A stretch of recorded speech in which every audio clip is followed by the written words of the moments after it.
نحمده ونستعينه ونستغفره ونؤمن به ونتوكل عليه ونعوذ بالله من شرور أنفسنا ومن سيئات أعمالنا.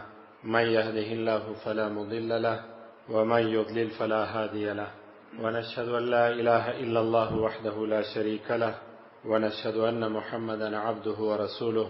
أما بعد، فأعوذ بالله من الشيطان الرجيم. بسم الله الرحمن الرحيم. قال الله عز وجل: رضي الله عنهم ورضوا عنه. وقال الله تبارك وتعالى: أولئك الذين هداهم الله وأولئك هم أولو الألباب. صدق الله العلي العظيم وصدق رسوله النبي الكريم، ونحن على ذلك من الشاهدين والشاكرين، والحمد لله رب العالمين. زموږ او ستاسو مشران وایي ژوند ښه نعمت دی او ښه شی دی. د یو عالم واقعه ده چې وفات سو. د وفات څخه مخکې شاګردان ورته وویله چې ته وفات سې نو بیا موږ ته د مرګ حالات ووایه د قبر. دویمه یا درېیمه ورځ چې ورله د قبر پر سر یو پارچه پرته وه او پر هغه لیکل سوي وه چې د قبر حالات د ویلو دي د لیدلو نه دي. او بیا وایي چې ژوند ځکه ښه دی چې یوه سبحان الله د هغو انسانانو تر مرګ ښه ده چې ستا څخه مخکې وفات سوله. ځکه چې یو وار سبحان الله وایه، حدیث مبارک کې راځي په جنت کې درخته شنه سوله، هغه څوک چې وفات سو د هغه عمل پر هغه ځای قطع سو پرې سو، او تا ته چې الله ژوند درکړي تر هغه د درجات و حسنات و نیکۍ ډېرېږي. نو هغه د روژې مخکې چې موږ او تاسو رخصت سره اخیستی و یوه نیمه میاشت بعد الله رب العزت ژوند راکړي، بیا د خپل عبادت په ځای کې سره راجمع کړلو. الله دې را روان وخت هم زموږ او ستاسو داسې په خوشحالۍ راباندې تېر کړي. پخوانۍ سلسله چې صحابه کرام وپېژنئ، د هغه لړۍ څخه یو مبارک صحابي در پېژنمه چې داستانونه او قصې په زړه پورې دي. حبیب بن زید. حبیب د زید زوی او د عاصم لمسی، حضرت حبیب رضی الله عنه او حضرت زید رضی الله عنه، پلار هم صحابي او زوی هم صحابي. علما وایي حضرت حبیب رضی الله عنه دا د جانثاري او د ځان د قربانۍ او د مینې او د محبت سمبول و. د رسول سره بې کچې او بې ساره مینه درلودله او د خپلو مسلمانانو ورونو د ښه ژوند لپاره خپل ځان قرباني کوي. دا د ده مبارک خاصیت او ځانګړتیا. دوه ورونه وه. د حضرت زید رضی الله عنه دوه زامنان وه، یو حضرت حبیب یو حضرت عبدالله. دا دواړه زامنان وه. د حضرت حبیب رضی الله عنه مور نصیبه نومېدله. نصیبه صحابیه وه، ایمان پر رسول علیه السلام راوړی و. د کعب لور وه. او د حضرت حبیب رضی الله عنه بیا خاله ام عماره وه او پلار حضرت زید و. دغه دوه ښځو حضرت نصیبه او حضرت ام عماره او حضرت زید او حضرت حبیب او حضرت عبدالله رضی الله عنهم دوی د رسول علیه السلام سره بیعت وکړي، ورته ویل چې موږ پر تا ایمان راوړو، ستا په هر قول باندې عمل کوو. او یا کسه وه د انصار صحابه کرامو څخه. په دې کې دغه دوه مبارک صحابه هم و او پلار مبارک صحابي هم و حضرت زید. دغه دوی مبارکې صحابیات یې هم وې زنانې، حضرت نصیبه او حضرت ام عماره رضی الله عنهما. بیعت چې وکړي د حضرت حبیب رضی الله عنه په رګ رګ کې علما فرمایي وایي د رسول علیه السلام محبت نه نوتی. هیڅ چاته اجازه نه ورکول چې د نبي علیه السلام په باره کې خوله بې باکه پرېږدي، او هر وخت به د رسول په عشق کې غرق و، او هر وخت به د رسول د مجلس چې به یې واورېدل ځان به یې هلته رسوي. او د خپل رسول سره یې هغه مینه درلودله چې صحابه کرام هم ورته اریان. اخره وختونه تېرېږي، دوو کسانو د نبوت دعوه وکړله. یو مسیلمه و او بل بیا اسود بن کعب عنسی و. اسود د کعب زوی، عنسی قبیله وه. مسیلمه په یمامه کې اوسېدی، د یو منطقې نوم دی، او اسود بیا په صنعا کې اوسېدی، د یو ځای نوم دی. دا جزیرة العرب د عربو منطقې وې. دعوه چې مسیلمه د یمامه په کلي او منطقه کې د نبوت وکړله، اوس زه نبي یم. او په صنعا نامې ځای کې بیا د اسود په نامه باندې بل چا دعوه وکړه، اوس زه نبي یم. د نبوت دعوې شروع کړې.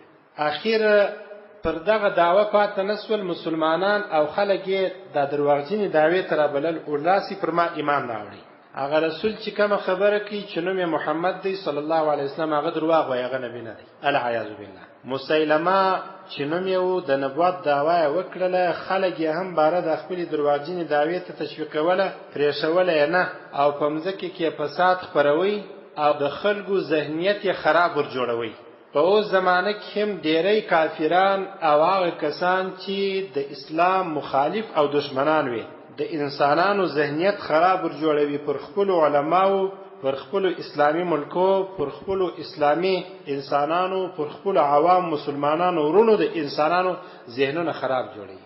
چې دا اصلا هغه پالیسی ده چې مسیلمه د نبوت دعوا کړې و، هغه پالیسی په کار اچي د اوس زمانه ځینې خلک، او په ځانګړي ډول بیا يهود او نصارا کافران دا پخوانی مسیلمه چې د نبوت مدعی او دعوا کوونکی وو، دا پالیسی په چلولې و چې پر محمد صلی الله علیه وسلم خلک بدګمانه کی، ذهن جلاو جوړ کی خراب. اوس وخت کافران هم داسې کوي چې پر اسلام او د اسلام پر پلویانو باندې نور نړۍ بدګمانه کی او خپل کار مخته بوزي. خو خیر دا کار پرې نه شوی، انسانان غلطی لار ته تشویقول او ورتول به چې تاسو راسي زما پر لار باندې ولاړ شئ. په مدینه کې چې یو بل انسان دی د عبد الله زوی دی، د امینه زوی دی، محمد او احمد خلک بولی صلی الله علیه وسلم دغه په قول مکوي. دا خبره کوله نه پرې شولې. باره یو ورځ یو څوک راوغشتي ورته ویل چې دا زما مکتوب او زما خط هغه انسان ته ورل چې هغه د نبوت دعوا کوي، یعنی محمد صلی الله علیه وسلم ته دا زما خط یوس. نبی علیه الصلاۃ والسلام ته مسیلمه چې کذاب او دروغجن و، د نبوت دعوا په دروغ کړی و، د الله رسول نو او اچا د نبوت تصدیق نو کړی. خط یې ولیکي او په خط کې داسې ولیکله من مسیلمه رسول الله. ځان یاد کی چې مسیلمه نوم یې واخیستی او د ځان سره دا ولیکل چې د الله رسول الی محمد رسول الله. هغه اصلي حقيقي رسول محمد صلی الله علیه وسلم ته ولیکل چې زه مسیلمه یم د الله رسول یم او تو محمد یې د الله رسول یې. د رسول کې خط در استو سلام علیک ای محمد پر تاج سلامتی. اما بعد د زما د سلام ورسته دا یو خبره واوره. یو چاته په لاس ورکړي ورسه مدینه ته یوسف، هغه د عبد الله زوی محمد صلی الله علیه وسلم ته چې دی وایي زه د الله رسول یم، د زما خط ورسوه. باره په خط کې داسې ورته لیکلی و فإني قد أشركت في الأمر معك. زستا سره په دې کار کې شریک یم چې ته نبی زه هم نبی یم. وإن لنا نصف الأرض ولقريش نصفها. د مځکه به سره تقسیم کو او به ویشو، نیمه مځکه ستا، نیمه مځکه زما. په نیمه مځکه ته د نبوت دعوا کوه، په نیمه مځکه چې انسانان دي زه د نبوت دعوا کوم. یو څه نیمه خلک به پر تا ایمان نه وړي، نیمه خلک به پر ما ایمان نه وړي. په خط کې دا ورته ولیکل. مګر بیا یې وروسته د نیش او د جنجال خبره وکړه، د نوکاري خبره وکړه، ازمر او تاسو په اصطلاح د خار خبره په اخري کې ورته وکړه په مکتوب کې، په لیکنه کې، په لیک کې. ولکن قریشا قوم یعتدون. نبی علیه الصلاۃ والسلام مبارک خو قریشی وو، د په خط کې ورته ولیکل قریش داسې قوم دی چې په مځکه کې تجاوز کوي، تیری کوي، د خلکو حق خوري. قرار دا خبره ورته وکړه په دې لیکنه کې. نبی علیه الصلاۃ والسلام ته خط ورسېدی. د خط په جواب کې نبی علیه الصلاۃ والسلام ورته ولیکل یو څوک راوغشتي ولراسي د خپل کاتبینو او لیکونکو انسانانو صحابه کرامو څخه یو راوغشتي ول دا خط چې مسیلمه کذاب دروغجن ماته لیکلی د دې خط په جواب کې ورته ولیکه. علما وایي د دروغجن د خط په جواب کې به خط خامخالي کې چپ نه پاتې جواب ورکړي. کچانه حق خبر د اسلام کوله جواب ورکړي، کچانه حق پر تا باندې تور تلی چپ نه پاتې چې نو دنیا ده یا جواب ورکړي. کستا پر مذهب باندې نه حق خلکو دعوی کولې چې دا خراب دی جواب ورکړي، دغه څه بنه پاتېږي. کستا پر عالم او حافظ او پر یو عامي او دیندار حاجی او ځوان منځګزار چا تور تلی دغه څه بنه پاتېږي، دفاع به کوي. نبی علیه الصلاۃ والسلام د مسیلمه الکذاب د دروغجن د نبوت د دعوه کوونکي مسلمه د خط په جواب کې داسې ولیکل چې ورته ولیکل بسم الله الرحمن الرحیم. دا ولیکل ورسته ورته ولیکل ومن محمد رسول الله الى مسیلمه الکذاب. د محمد له طرفه صلی الله علیه وسلم چې د الله رسول دی، واغه چاته چې نوم مسیلمه دی او په خپل دعوه کې دروغجن دی. د سیب د خط په اوله لیکه کې دا ورته ولیکل چې ته خو د الله رسول نه یې، زه واقعي د الله رسول یم، ته دروغجن یې. نوم یې کذاب پرېښوي چې ته مسیلمه یې خو دروغجن یې په خپل دعوه کې. ورسته ورته ولیکل السلام علی من اتبع الهدى. سلامتیا پر هغه چا چې د هدایت په لار پسې سي. ګورې دا خبرې واورئ، داسې فکر درته پیدا نشي چې دا مو یوه خبره یې رسي. هر هغه چاته چې ستا په دین او مذهب نه یې، د باطلې لارې کافر وي، يهودي وي، نصراني وي، سیک وي، خط ورته لیکې نو څنګه به یې لیکې؟ د ځان له طرفه نوم ولیکه، زما له طرفه و پلانکي سیک ته. څنګه به ورته وایه؟ داسې به نه ورته وایه چې السلام علیک په خط کې، داسې به ورته وایه السلام علی من اتبع الهدى، سلامتیا پر هغه چا چې د هدایت په لار پسې سي. کدی د هدایت په لار پسې پر د سلامتیا، کنه سو پسې پر د سلامتیا نه. نو نبی علیه الصلاۃ والسلام ورته ولیکل سلامتیا پر هغه چا چې د هدایت په لار پسې سي. نو مسلمه ته پاوله لیکه کله پیغام پرېښودی، کته پر هدایت وینو سلامتیا پتا ده، او که پر هدایت نه وي سلامتیا پتا نه ده. او د سلام معنا هم ده السلام علیکم، سلامتیا پر تاسو. ورسته ورته ولیکل اما بعد فان الارض لله. الته مسلمات څنګه ورته لیکلی و؟ ولمزکه نیمایي ده، نیمه زما ده، نیمه ستا ده. نبی علیه الصلاۃ والسلام عجز وکي ولیا بشکم زکه د الله رب العزت ده. د مزکی مالک څوک دی؟ الله دی. یورثها من یشاء من عباده.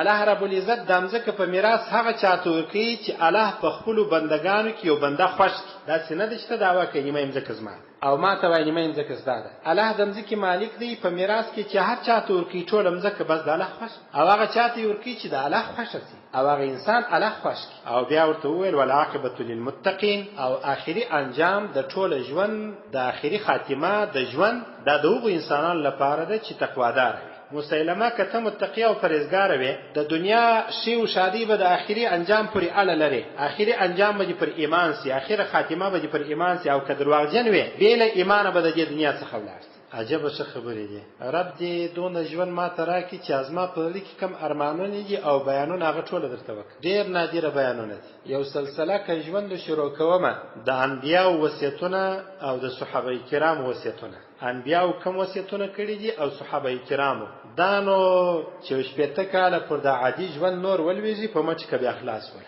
دا ته دې خبر را یاسول والعاقبۃ للمتقین. د اخیری خاتمه چې د ایمان سره انسان ته مرګ راسي، د هغه چا لپاره اخیری خاتمه د ایمان سره وي چې هغه متقی او پرهیزګار وي. خدا خبري چې مسیلمه الکذاب دروغجن مسیلمه نامه ته ورسېدل چې د نبوت غلط او دروغجن دعوی کړي و، زړه و چې وي په دې خبر چې لازمه د خبري جواب عجب جواب راکړي. ولی محمد خبر را سره ونه منله صلی الله علیه وسلم، نور درد ورلی. باطل او غلط انسان دستی درد ورزي. دلایل لري چې ملامت سی بالاش کنځلم کی پچو را دومای، او نیک او هغه څوک چې دلایل لري هغه ته درد نور دي، په دلایل خلکو ته قناعت ورکي په دلایل باندې. نو دا خط چې د تورسې دی باره زلو چې وي او درد پسې ورلی. خو خیر مسیلمه الکذاب د خپل خبرې څخه راونه ګرځېدی. ولیا زب خامخه دا خبره کومه او محمد صلی الله علیه وسلم چې کوم خبره ما ته را لېږل د کوم جواب زما د لیک هغه غلط نه منم. خو بیا هم انسانان دا بلل غلطی لارې ته دا کار نه پرېښوي. نبی علیه الصلاۃ والسلام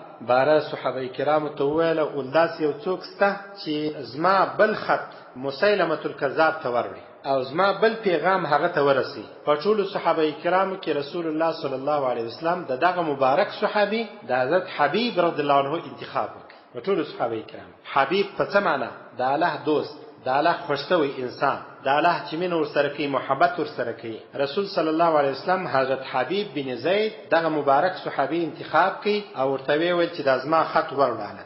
حضرت حبیب رضی الله عنه د ځان سره فکر وکړي خط ورلمه او دا یو مهم کار دی او د رسول له طرف څخه استاد لکه څنګه چې په توره مقابله کوم، په خله مقابله کوم، د رسول پیغام ورلم، دا هم د مقابله یو شکل دی. زمونږ ته وایم هم تاسو د بیانونه تر خلکو ورسوي. یو څوک دی اوس مې دا ډېر کلونه نه دی لیدلی، دی وایي چې خارج ته سفر کوم نو ډېر مې مرکاټونه رانیسم او د بیانو څخه ترجمې څخه یې ډک کم، هلته یې خلکو ته ورکوم. دا هم د مبارزې او د حق لارې ته د خدمت کولو یو شکل دی. یو مرکاټ به نو څه شي چې 200 دانې څوک رانیسي او ډکې کې هلته یې نورو کسانو ته ورکوي. د مبارک حضرت حبیب رضی الله عنه ویله ولدا خوم د مقابله یو شکل دی او دشمن ته د شکست ورکولو د ماتې ورکولو یو شکل دی. لکه څنګه چې څوک په لاس باندې جهاد کوي، په خله کوي، پلان کوي. زبر د رسول دغه پیغام تر هغه دروغجن انسان چې مسیلمه دی وبرسومه هغه به شکست وخوري. ځان سره دا فکر وکي او روان چې سو یمامه ته ورسېدی. یمامه دغه مسیلمه الکذاب ټاټووي الته وسېدی. چې ورسېدی خط یې ورکړي او په خط کې هغه نورانیت پروت وو چې د چا له طرف وو، د رسول الله صلی الله علیه وسلم له طرف. دلته نو یو خبره واوري، وای د ښه سړي په مجلس، د ښه سړي په لیک، د متقي انسان په لیک کې برکت وي، په ناسته کې برکت وي، په خط کې برکت وي، په کتلو کې برکت وي. موږ ته به استادان ویله ول دا کتابونه چې تاسو ته پراته دي د دې مصنفین لیکونکي او ژباړونکي کسان کو وفات سوي دي، خو وفات سوي دي، د دې کتاب راپورته کې مطالعه کوي، ګوره ګواکې ته د هغه سره ناست دی. پوښ سو کوي موږ ته باید د یو چا مکتوب او لیک محترم وي. اوس زه یو چا ته خط لیکم چې هلته ولاړ یا خط، هغه باید په نیک نظر ورته ګوري، لکه په ژوند کې چې زه قابل قدر یم، ورته مکتوب هم باید داسې وي. الله اکبر کبیره. دا خط چې ورښکاره کوي خبرې یې وکتلې، باره یې وویله چې یا دا ټولې درواغ دي، دا تا چې د چا له طرفه ماته نورې خبرې راوړې دي، اول خط یې راوړی دی، دوم خط یې راوړی دی، پیغام یې رسولی، دا ټولې درواغ دي، نه در سره منم. او بیا فیصله دا وکړله چې زه به تا ته هم سزا درکوم. حضرت حبیب رضی الله عنه ته وویل و تا ته به هم سزا درکوم، ځکه چې تا زما د خط جواب غلط راوړی دی او زه پر دې باندې قناعت نه لرم، دا چې تا دا غلط کردار ادا کړی دی او د بل چا له طرفه دې ما ته غلط پیغام العیاذ بالله راوړی دی، الله دې زموږ په خوله نه کړي. دا ورته ویل تا ته به هم سزا درکوم. حضرت حبیب رضی الله عنه دې سزا او دې عذاب او دې درو او دې وهل ته ځان ټینګ ول پروا نه لري چې هر سره کوي، خو هغه زما قبول دي، خو د رسول پیغام مې درته راورسوي، ځکه چې هغه رسول زما سر هم باندې قربان، لکه ما چې درته ویل چې حضرت حبیب رضی الله عنه د جان نثاری او د قرباني ورکوونکو نمونه وه، سمبول د محبت سمبول او نمونه وه. ورته ویل زما سر هم پر رسول قربان، وینه مې هم پر هغه قربان، بدن مې هم پر هغه قربان، عیال مې هم پر هغه قربان، چاره سزا راکړي، خو د رسول دغه پیغام ما درته راورسوي او ما د رسول سره وعده کړې. دا خبرې چې مخامخ هغه چاته وکړلې چې قوم هم ورسره ولاړ او د نبوت دعوا هم کړې و، زور هم ورسره و، دنیا هم ورسره و، او په منطقه کې مشهور انسان هم مسیلمه. باره داسې ورځ چې په هغه ورځ باندې عام خلک د قوم خلک راجمع کېدل، د منطقې او د علاقې خلک، د غځای خلک راجمع کېدل، اعلان یې وکړي چې په دې پلانکې ورځ ټول راجمع شي. او داسې یو څوک راغلی دی چې د محمد په مدینه کې وصي صلی الله علیه وسلم دغه استازی دی، زما د خط جواب راوړی دی او جواب هم غلط دی، دا د پوینه زه د سزا ورکوم. بارچ خلک راجمع سوله، خلک چې راجمع سوله مشوره ځینې واستل ول دغه حبیب چې راغلی دی د رسول صلی الله علیه وسلم استازی دی، دا صحابي دی، دغه ملګری دی، دا جواب راوړ دی، کومه سزا ورکوي؟ غړمالو او چمچا انسانانو او بیکاره پوچو ارادو والا خلکو مشورې ورکړه، چا ولدا سزا ورکړه، چا ولدا سزا ورکړه، چا ولدا سزا ورکړه. دا بادشاہ د خوشاله کېدو لپاره، د رعایت و د ولس د خوابتیا لپاره، د بادشاہ د خوشحالي لپاره، د دروغجن انسان د خوشحالي لپاره، دا غچا د خوابتیا لپاره چې هغه واقعي برحق بس مسیلمه خوشاله کوي، ولدا سزا ورکړه، دا سزا ورکړه. په دغه نظر او مشوره مسیلمه د ځان خوشاله کوي چې ګون یو درجه او هدیو منصب ته مې ورسي، باره د ناکي شایدي چې موږ وایو د ناکي نظر او بیکاره نظر ورکړي. دی چې نظرونه خلاص کړه د باره مسیلمه د نبوت دعوه چې کړې دروغجن، دې مخ پر د مبارک صحابي حضرت حبیب رضی الله عنه راواړوي. ولګورې دوی پوښتنې در څخه کوم، کې جواب سم راکړي د عذاب او د سزا څخه خلاصې، کې غلط راکړي سزا ز خپل در کومه. باره ورته ویل اتشهد ان محمد رسول الله، ای حبیب شهیدی ادا کوي چې هغه محمد د مدینه صلی الله علیه وسلم د الله رسول دی. دلته نو علما وایي د سزا او د عذاب ټول اسباب چمتو برابر داغه وخت کزغره و کتوره و که هر شی و د سزا لپاره کچلاخ او ګرد اماده و، او عام مجلس هم جوړ دی، او تنها حضرت حبیب مبارک یواز ورته ناستی، په څونه دلاوري او په څونه غشتلتیا او په څونه جرأت او په څونه شجاعت دا جواب ورکړي. مسیلمه ورته ویل ای حبیبه ته شهیدی دی ادا کوي چې محمد صلی الله علیه وسلم د الله رسول دی. وقال حبیب، حضرت حبیب رضی الله عنه فرمایله نعم اشهد ان محمد رسول الله، و شهیدی ادا کوم چې محمد صلی الله علیه وسلم د الله رسول دی. هغه ته چې دا جواب ورکړي کتابو کې راځي، وای دا سینه پستانګي سو، وای دا سي درد ورلې چې د ډیره درد کېدای شو چې پټاوسي وای او چاودېدلې وای، دا زړه چاودېدو ته نږدې و چې وچی وي، دا درد ورلې او مخه تک جاس. دا ناس کسان ټول ورته ګوري چې په مسیلمه څه وسوله، د مخ بڼه واوښتله او د مخ پوست یې جړ سو، اسرواله د رنګ یو رک سوله جړواله ورته رااله. باره بیا ورته ویله وتشهد انی رسول الله، سیدی دا شهیدی ادا کړل چې محمد صلی الله علیه وسلم د الله رسول دی. آیا دا شهیدی ما دا کوي چې زوم د الله رسول یم؟ چاته وای؟ حضرت حبیب مبارک صحابی ته. واجاب حبیب، حضرت حبیب رضی الله عنه جواب ورکړي فی سخریه قاتله، دا سه مسخره امیزه جواب ورکړي، په دا خبرو کې ټینګ وکړي، لکه موږ چې یو چاته وای ادبی چکوشه ورکړي، په دا خبرو کې وکړي. او سی ورته ویله انی لا اسمع شیئا، زه کونیم اچینا. مسیلمه چې دا ورته ویله چې ما هم په دې منی چې زه د الله رسول یم، د باره مسخرې پر شروع کړلې، و زه کونیم اچینا ورته چې راته وای څخان یې پوه. هغه ته نور درد ورلی وای د مخ بنای د جړوالي څخه توروالی ته واوښتله مخ یې تک تور سو تورې لمبې ځینې ولاړېدلې علما وایي باره وایي اخیر نورې لارې ځینې ورکې سولې باره په چپلاخه حضرت حبیب رضی الله عنه ووالی چې وی والی ځینې علما وایي د کټ څخه لاندې را واچوي او بیا یې دی مبارک د شهادت وځای ته حاضر کړي د مرګ او جلاد هغه انسان چې خلک به په توره وهل هغې راوغوښتي ولراسه هغه چې رالی ول حبیب ته توره کش که په ساتل یې ووهه په توره یې ووهه په یوه لاس کې نیزه وه په بل لاس کې خنجر و په یوه لاس کې غشي وه په بل لاس کې لیندۍ وې په بل لاس کې توره وه وایي ویې وهه وایي حضرت حبیب رضی الله عنه یې پر هر اندام جلا جلا پرېږي د ټولو انسانانو پر هر اندام انا لله و انا الیه راجعون پر هر اندام یې پرېږي ولدا په دې درته وایم چې زما د خبرې تاسو هم جواب نه کوي راکړي دا راته ویلي وای چې زه هم د الله په رسول منلی وای خو ته خلاص وې انعام مې لا درکوي لکه په اوس وخت کې چې ووایاست زموږ سره یهودیان سي زموږ سره نصرانیان سي زموږ دین ته راواوړي انعام به درکړو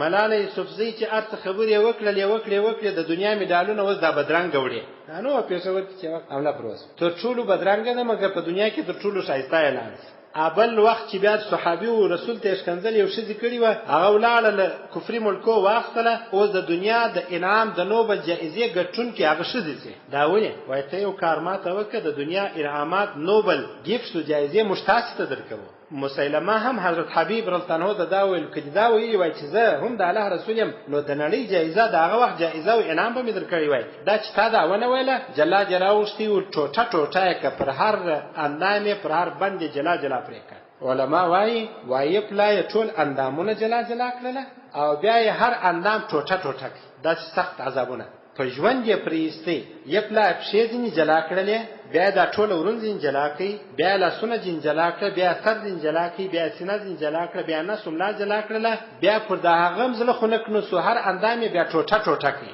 لکه موږ چې پسه یې پلا ګرد غټ پرې کو بیا هر اندام جلا ټوټه ورونه جلا لاس جلا کوټه جلا پښې جلا الله اکبر کبیره او عجیبه د عبرت خبره لا داده وای دی چې هر اندام ځینې پرې کوي په ژوند کې داسې نه دي کړي چې په سر اول واروي او په یو پلا شهید کې ویا په عین حال کې چې هر اندام ځینې پرې کوي هغه اندام به اول پرې کوي چې دته به عذاب ورکړي کېدی پښې به اول ځینې پرې کړلې هلته خو درد ورکوي د درد په وخت کې به یوه اناره کول لا اله الا الله محمد رسول الله هر پلا چې به تور ور سره کړله د هغې وارې سره به تر اول وار به دوام وار ډېره کلمه ویل لا اله الا الله محمد رسول الله عجیبه خبره دا ده وای په اول وار خو به ده ویلي وای چې لا اله الا الله دا دوام وار خو خوږ ډېر و وای څونه چې د دوه خوږ ډېرېدی هغوندې د ایمان محبت د ده په زړه ننوتی چې څونه یې خوږ د الله لپاره وړی هغوندې الله کامل ایمان د ده په زړه ورننیستی ګوره قدرمنه وایوره چې څونه دین ته قرباني ورکړي هغوندې الله خپل رحمت ته نږدې کوي چې څونه فاصله دې نیسي هغوندې الله رب العزت د رحمت څخه غورځي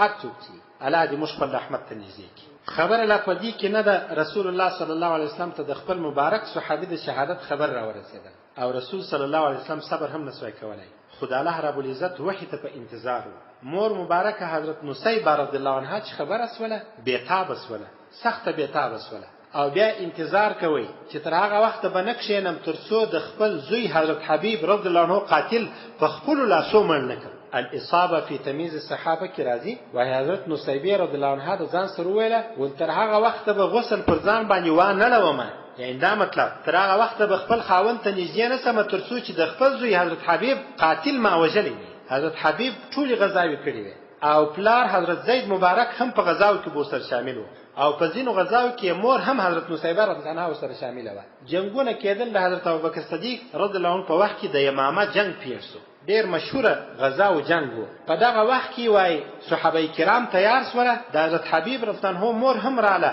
ول په دې لشکر کې زه هم زم درسره او پلار هم اماده سول په دې لشکر کې موږ درسره زو ترڅو د خپل زوی قصات واخو او د خپل زوی ملګری صحابه کرام یوازې پرې نږدو وای را روان سوله او ډېر وخت تیر کې پر دالار باندې چې راورسېدله نو نبی علیه الصلاة والسلام هم زهیر سوی و صحابه کرام هم زهیر و او ډېر د غمګینۍ د شهادت واقعه و ټول صحابه کرام په زړه باندې زخمیان و او د جنگ وخت راورسېدی حضرت ابوبکر صدیق رضی الله عنه صحابه کرام راټول کړل او د مبارک مور مبارک حضرت نصیبه رضی الله عنها رالل په دې صف کې شامل سول یمامه ته راورسېدله باره یو اعلان کوي حضرت نصیبه رضی الله عنها یو خبره کوله، وای د جنگ په میدان کې بروانه و یو خبره کوله، اين عدو الله مسیلمه، د الله دشمن مسیلمه چیرې دی، د الله دشمن مسیلمه چیرې دی، بس دا خبره کوله. او د ځان سره دا وویل ول ترڅو چې د خپل نیزه، ترڅو چې د خپل غشي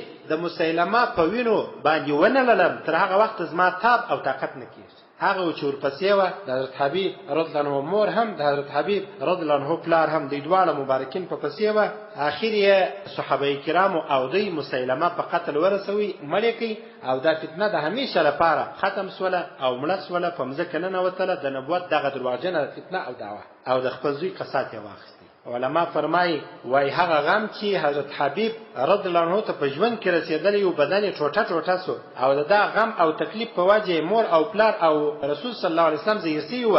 دغه غم د مسیلمه په قتل او وژنه باندې پر مور او پلار باندې سپک سو. دا مبارک صحابي حضرت حبیب د زید زوی او د عاصم المسی رضی الله عنه دغه مبارک صحابي او څه واقعات و، او لږ خبرې مې د مبارک د ژوند د حالات څخه وکړلې. دغه صحابه کرام مبارکین ډیر مبارک خلک، ډیر قرباني ورکړي دي، او تاسو به شاید اوریدلی و په دنیا کې ډیر سزاوي داسې په وار وار تکرار شوي دي چې په ژوندونی انسان ته تبر ورسره کوي، چاړه ورسره کوي، حلالي ټوټه ټوټه کوي. دا اصلا مسیلمه په تاریخ کې، په بدنامه تاریخ کې دغه تاریخ پرېږدي چې حضرت حبیب د رسول صلی الله علیه وسلم خاص استازی په شهادت رسولي، او د شهادت قصه هم داسې تکلیفونه هم دي. الله رب العزت په ټولو خبرو د عمل کولو توفیق راکړي. الله رب العزت دغه مبارک صحابي ښه صفات او ځانګړي صفات او ځانګړي خوینه په موږ او تاسو کې راوړي. واخر دعوانا الحمدلله رب العالمین.